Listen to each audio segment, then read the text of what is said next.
함께 읽어본 사도행전 4장 32절로 37절 말씀을 통해서 예루살렘 교회의 갈등들이라는 제목으로 함께 말씀을 나누고자 합니다. 이 하루는 어머니께서 평소보다 맛있는 음식을 차려놓고 아들에게 물었다고 합니다.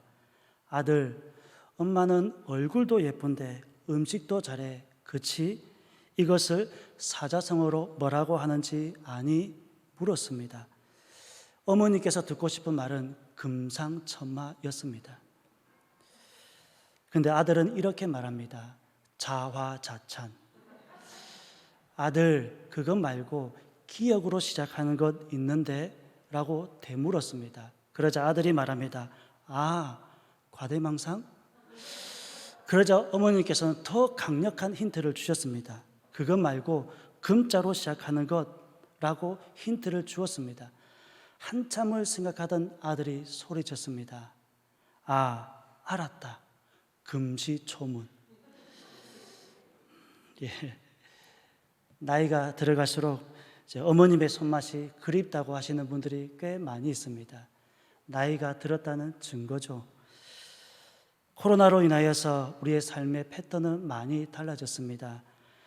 이러한 때에 어머니께서 차려주셨던 음식처럼 서로가 따뜻함이 필요한 때인 것 같습니다. 한국 사회뿐만 아니라 세계적으로 고령화가 빠르게 진행되고 있습니다. 고령화에 발맞춰서 요즘 부쩍 많이 등장하는 단어가 있습니다. 건강입니다. 여기에 발맞추어서 TV에서는 건강에 관한 내용들을 앞다투어 다루고 있습니다. 건강, 아무리 강조해도 지나침이 없습니다. 누군들 건강하고 싶지 않은 사람 한 사람도 없습니다. 여러분, 이렇게 좋은 세상입니다. 그런 것처럼 많은 교회들도 건강이라고 하는 단어를 사용하여서 건강한 교회를 표방하려고 합니다. 특히 요즘과 같은 시대에는 더욱 그렇습니다. 그렇다면 건강한 교회는 어떤 교회여야 할까요? 어떤 교회입니까? 오늘 본문에 등장하는 초대교회 혹은 예루살렘 교회입니다. 예루살렘 교회는 많은 교회들이 표방하고 닮고 싶어하는 교회인 것 같습니다. 그래서 건강한 교회 하면 가능하면 예루살렘 교회를 가장 먼저 떠올리는 것은 다름이 아닌 것 같습니다. 물론 예루살렘 교회 건강한 교회였습니다. 오늘 본문에서도 알 수 있듯이 예루살렘 교회는 어떤 교회에서도 찾아볼 수 없을 만큼 예루살렘 교회만의 특별함을 우리는 엿볼 수가 있습니다. 그러나 좋은 면만 있으면 얼마나 좋을까요? 그렇지 못하다는 것이 오늘 말씀의 핵심입니다. 그렇다면 이 예루살렘 교회 안에 무슨 문제가 있었느냐 하는 질문입니다. 먼저 예루살렘 교회 출발이 언제부터인가 하는 문제입니다. 물론 정확하게 단정 지을 수는 없지만 오순절부터 출발했다라고 보는 견해입니다. 예수님께서 승천하시고 난 이후에 마가의 다락방에서 성령이 임하셨던 그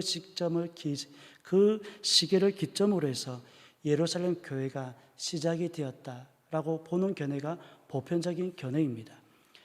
성경에서 교회라고 하는 말을 가장 먼저 쓴 사람이 있습니다. 여러분 잘 아시는 스데반입니다.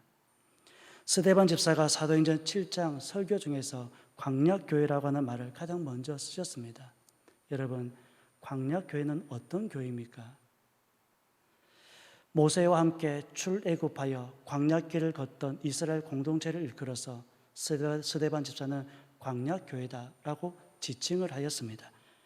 그러나 스데반 집사의 설교대로 광약교회 역시 하나님을 믿는다라고 하면서도 하나님의 마음을 많이 아프게 했던 것, 우리는 역사적인 사실, 성경을 통해서 확인할 수가 있습니다. 결국 하나님의 아들 예수님께서 이 세상에 오시면서 교회가 시작되었다고 볼 수 있습니다. 그래서 교회의 기초, 즉 반석은 예수님께서 기초가 되시고 12 사도들이 기둥들이 되었고 후에 7 지사가 선출이 되면서 교회는 시작이 됩니다. 한 번은 오순절에 베드로의 설교로 인하여서 3,000명씩, 5,000명씩 회개하였다 하는 말씀, 우리는 사도행전을 통해서 확인할 수가 있습니다. 그러나 우리가 기억해야 할 것이 있죠. 그렇게 회개하여 돌아오게 된 대상이 누구였느냐 한번 따져볼 필요가 있습니다. 누구입니까? 당시 회개하여 예수님께로 돌아오게 되었던 대상은 아브라함에서부터 모세에 이르기까지 계속해서 유대교의 교훈을 받아오던 사람들이 대상이었습니다. 적어도 구약 성경에 대해서는 나름대로 교육을 받은 사람들이었고, 또 예수님께서 오셔서 3년의 사역을 익히 들었던 그 대상들이었습니다. 그 대상들 두고 베드로가 설교를 하였고, 마침 성령의 역사가 강력하게 일어나면서 3,000명씩 5,000명씩 예수님께로 돌아오게 되었습니다.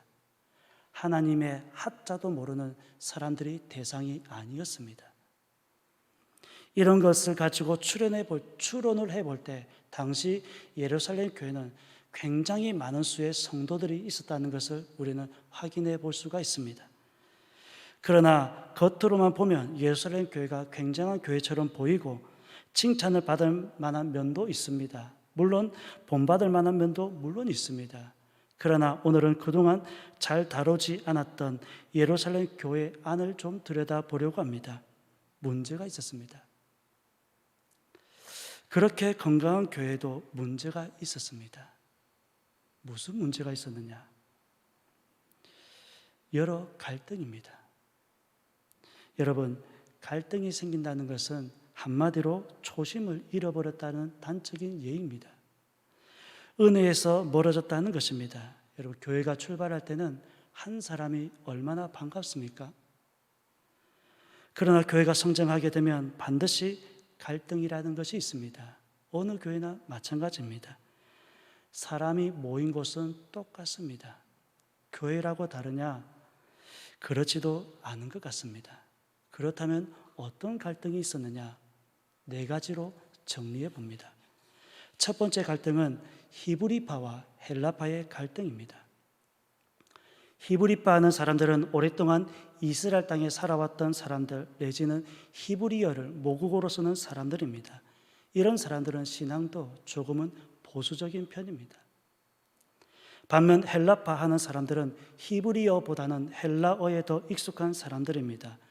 여러 나라에서 모여들었고 고향을 찾아온 지 얼마 되지 않은 사람들, 아니면 예루살렘에 있으면서도 진보적으로 헬라 문화에 심취한 이런 사람들과의 갈등입니다.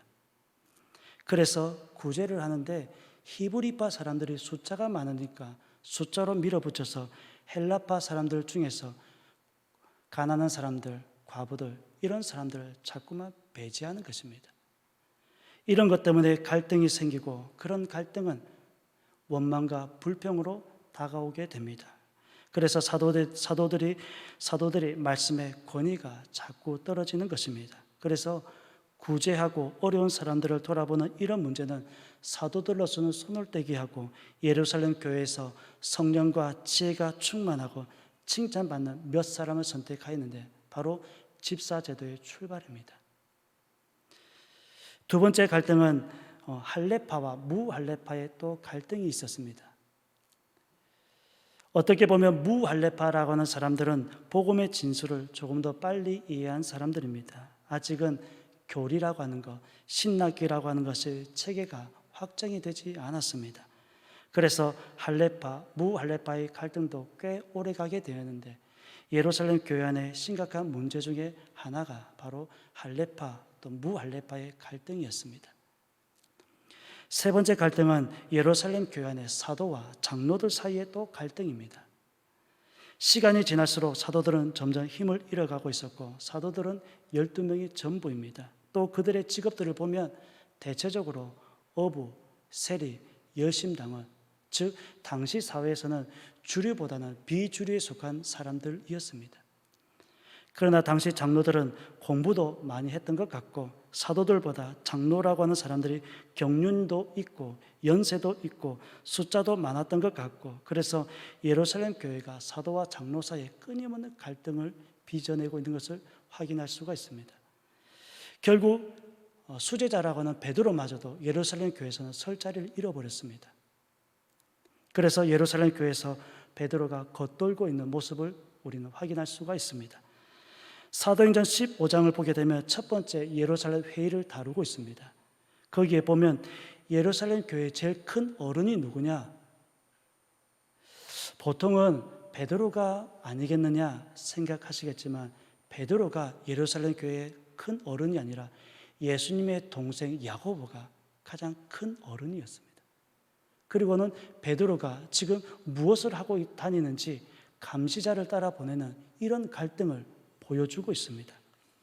여러분, 어떤 갈등이든 오래가면 좋지 못합니다. 좋지 않습니다. 사람이 살다 보면 오해도 생길 수 있고 갈등도 있을 수 있습니다. 그렇다 할지라도 갈등이나 오해는 오래가면 좋지 않습니다. 그러나 예루살렘 교회는 예루살렘 교회가 없어질 때까지 이런 갈등은 해소되지 않았습니다. 그러나 그보다 더 심각한 문제가 또 있었습니다. 그것이 무엇이냐? 예루살렘에서 예수님을 믿겠다면 살아갈 길이 없습니다. 예루살렘이라고 하는 도시가 어떤 도시냐? 산업도시가 아니라 정치도시고 종교도시입니다.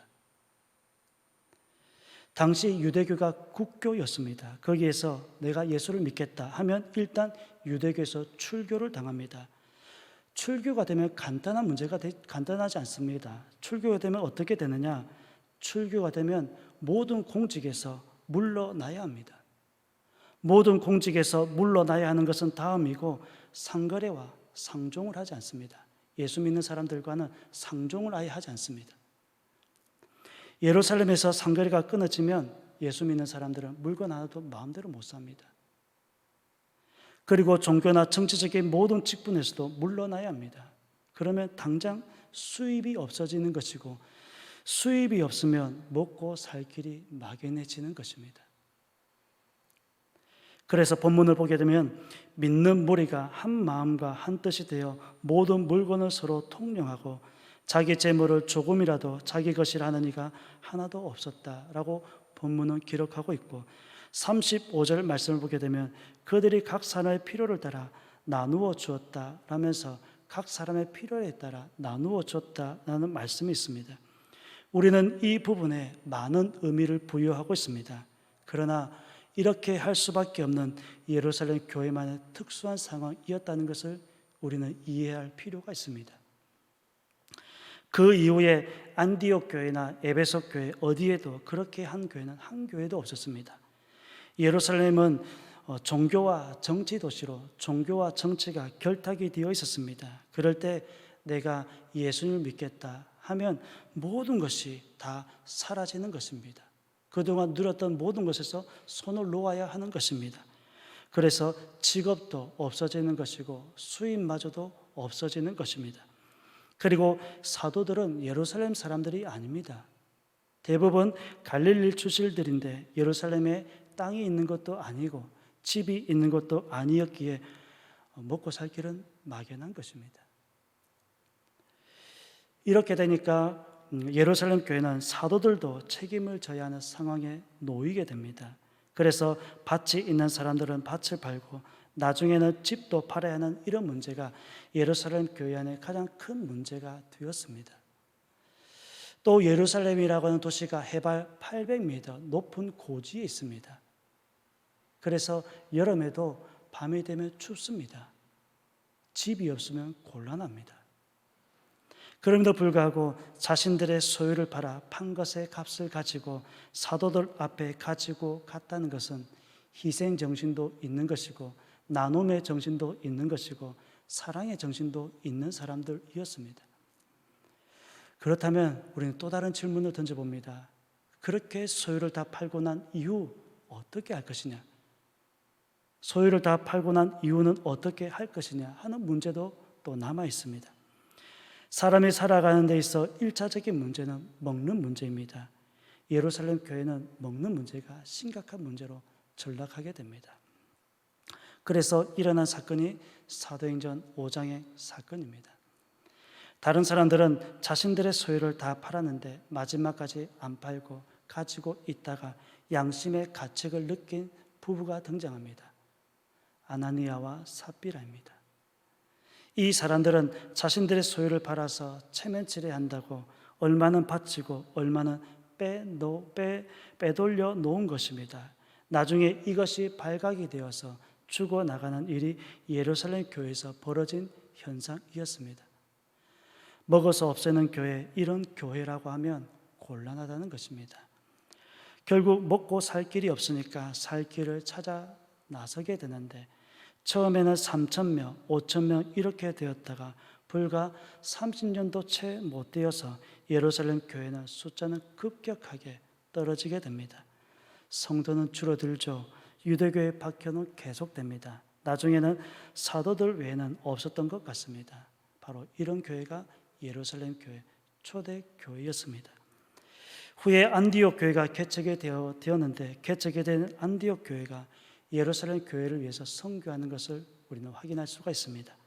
예루살렘 교회를 위해서 연부하자, 우리가 예루살렘 교회를 돕자 하는 것이 바울 사역의 중요한 일부분이 됩니다. 바울은 어떻게 설득을 하느냐? 우리 복음이 예루살렘에서부터 시작되지 않았느냐? 우리가 예루살렘에서부터 신령한 것을 받지 않았느냐? 그러기에 우리 육신의 것으로 섬기는 것이 마땅하다, 그렇게 설득을 하는데 어떻게 보면 이방인들, 새신자들입니다. 이방인들, 새신자들에게 설득을 해서 예루살렘 교회를 돕는 그런 사역을 바울은 여러 차례 하고 있는 것을 확인할 수가 있습니다. 그러다 예루살렘 교회도 결국 문을 닫게 됩니다. 아마도 주전 AD 66년, 67년 그 어간에 예루살렘 교회는 문을 닫게 되는 것으로 보여집니다. 예루살렘 교회가 처음에는 은혜가 넘쳤고 구원받은 백성들이 더하기도 하였고 사랑이 넘쳤던 교회였지만 결과적으로 보면 처음 넘쳤던 은혜도 변질이 되어가는 영원한 것은 없는 것 같습니다. 물론 영원한 사람도 없는 것 같습니다. 한편 예루살렘 교회가 문을 닫게 된 것은 마음이 아픈 일이지만 결과적으로 볼 때 예루살렘 교회 입장에서는 잘한 일입니다. 왜냐하면 AD 70년에 로마에 의해서 예루살렘 성은 무너질 것이고 예루살렘 성 안에 있던 사람들은 모두 다 죽임을 당할 것이기 때문입니다.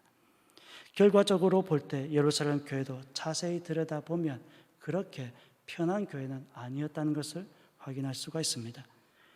믿는 무리가 한 마음 한 뜻이 되어 모든 물건을 서로 통용하고 자기 재물을 조금이라도 자기 것이라 하는 이가 하나도 없더라. 모든 물건을 서로 통용하고 자신들의 것이라고 하는 사람이 한 사람도 없는 좋은 모습들을 이면에는 얼마 지나지 않아서 옛날 유대교로 다 돌아가 버렸습니다. 교회까지 나왔던 사람들이 다시 옛날 유대교로 먹고 살기 위해서 옛날 유대교로 돌아간 것입니다. 여기에서 한 가지 의심이 듭니다.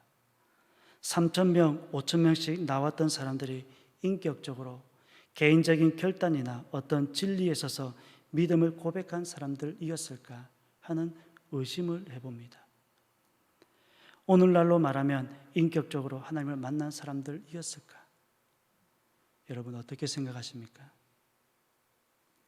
그런 것이 아니라고 하면 분위기에 휩쓸려서 그저 군중 심리에 휩쓸려서 굿이나 보고 떡이나 하나 얻어먹을 심정으로 그렇게 따랐던 사람들은 아니었을까 하는 생각도 가져보는 것입니다. 그리고 예루살렘에서 예수를 믿겠다 하면 출교를 당하고 따돌림을 당하니까 다시 옛날 유대교로 돌아가야 되겠다 하고 많은 사람들이 그 짧은 시간에 다시 옛날 유대교로 되돌아가게 된 것 같습니다. 결론적으로 생각할 것이 있습니다. 먼저 믿은 사람들의 모습입니다. 먼저 믿은 사람들이 성장하고 성숙해야 되는데 성장하지도 않고 성숙하지도 않으면 나중에 믿는 사람들에게 본이 되지 못한다는 결론입니다. 그렇게 되면 교회는 어려워지는 것입니다. 언제나 그렇듯 먼저 믿은 사람들이 성장하고 성숙하고 그리스도의 참된 일꾼이 된다면 그런 교회가 가장 이상적인 교회가 아닐까요? 예루살렘 교회는 그런 것이 잘 되지 못했던 것 같습니다. 신학이나 교리는 세월이 한참 지난 후에 확립이 되었기 때문에 아직은 예루살렘 교회가 불안한 교회였다는 것을 우리는 알 수가 있습니다. 히브리서 기자는 말합니다. 한 번 은혜를 받고 내세를 체험했던 사람들이 타락을 하게 되면 하나님의 진노가 기다리고 있다라고 말씀하면서 옛날 유대교로 돌아간 그 사람들 향해서 따끔한 질책을 전해주고 있습니다. 여러분, 저희들도 마찬가지 아닙니까?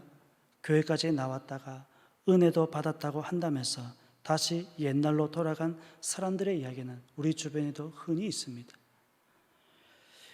여러분, 예루살렘 교회에 이런 갈등이 있었다는 사실 우리는 잘 알지 못하였습니다. 그래서 자세히 봐야 하는 것입니다. 갈등은 왜 생깁니까? 변했기 때문입니다. 우리 안에 은혜가 사라졌기 때문입니다. 우리 모두가 처음에는 다 그러지 않았지 않습니까? 처음의 순수함을 잃어버리지 않아야 하는데 언제부터인가, 어느 순간부터인가 우리는 변하고 있습니다. 시대의 변화입니다. 환경의 변화입니다. 물질의 변화입니다. 결국은 원망과 불평으로 다가오는 것입니다. 그러면 어떻게 되느냐? 상대방도 죽이는 것이고 자기 자신도 죽음의 길로 가는 결과를 초래하게 된다는 사실입니다. 요즘 코로나로 인하여서 힘든 시기를 보내고 있습니다. 힘들지 않은 사람 한 사람도 없다고 말합니다. 지금이야말로 우리 자신을 돌아볼 때입니다. 이러한 때야말로 성장하고 성숙할 때입니다. 우리 안에 변한 것은 없는지, 우리 안에 은혜에서 멀어지고 있는 것은 없는지 지금 우리 자신들을 돌아봐 지금이야말로 성숙하고 성장하고 성숙한 신앙인의 자세가 더욱 절실할 때입니다. 뿐만 아니라 우리 자신을 낮출 때 주님께서 높여주신다는 사실입니다. 그러므로 끊임없이 성장하고 성숙하는 것만이 우리 자신을 살리고 교회를 살리고 공동체를 살리는 길입니다. 우리가 이러한 사실을 우리는 꼭 잊어서는 안 되는 것이고 첫사랑의 감격을 우리가 다시 한번 회복할 수 있는 그런 귀한 시간들이 되었으면 합니다. 다시금 우리가 눈을 감고 첫사랑의 감격, 첫사랑의 그 은혜가 다시 한번 떠오른다면 그 은혜와 그 감격으로 하나님을 섬기면서 교회를 섬기면서 서로가 섬기면서 살아가는 우리의 삶이 되었으면 좋겠습니다. 그래야 해서 힘든 시기입니다. 이 코로나로 인해서 힘든 시기 우리 모두 하나님께서 우리 주신 그 은혜로 인해서 이 힘든 시기도 믿음으로 잘 이겨나가는 우리 모두가 되시기를 예수님의 이름으로 축원합니다. 기도드리겠습니다.